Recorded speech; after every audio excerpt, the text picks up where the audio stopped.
It was about, it was on Looney Tunes that I started getting back into AutoCAD and started designing because this water tower we did had to be laid out in CAD. You couldn't just wing it. So I started working with Bob Spurlock and we designed this thing in CAD and figured all that out. And it was during that I was introduced to Rhino 3D that I started discovering the power of surface modeling and NURBS modeling and how I could apply that to miniatures. And so I started teaching myself. I would go home at night and use the program, and I'd spend basically all my free time trying to learn the program. I think it was X-Men 3. I did Jean Grey's house and basically designed everything in Rhino, the whole set, figured everything out, did all the layout where we were going to shoot it on this parking lot, and then took that file and handed it off to the visual effects department. They were able to do all the post effects and prep all that while we were shooting the miniature. And when they went to composite it, it literally just dropped right in and fit perfectly because it was all the same data. It was that, I think that really kind of clued him into like, okay, we got to do this from now on. And basically, from that, it was either that show or an earlier show, but basically from that point on, we didn't cut one stick of lumber until we figured it out in Rhino.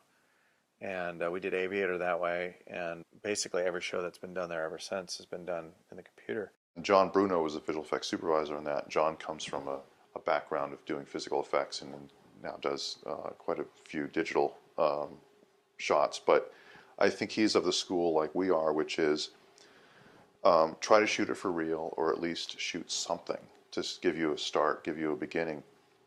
And in that particular case, we had to have this house sort of float off the ground. It's being lifted up by Jean Grey's, telekinetic powers, and then she sort of loses it, and the house comes crashing down.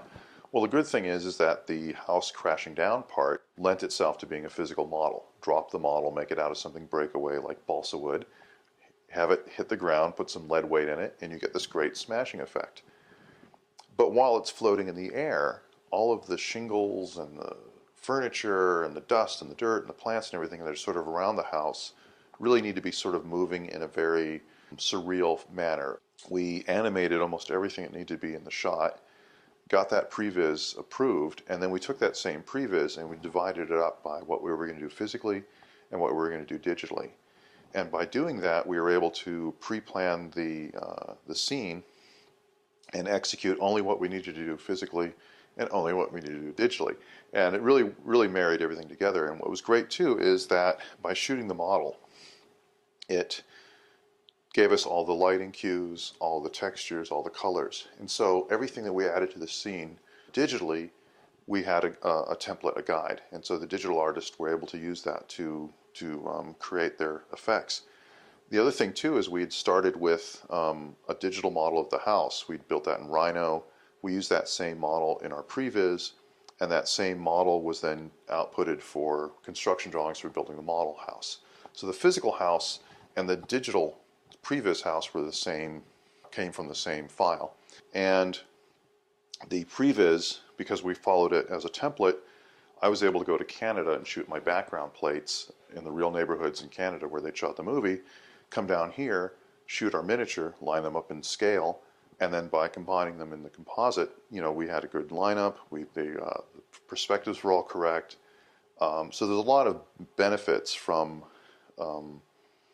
using a digital template to create not only physical effects but digital effects. And it all goes back to planning and following that plan.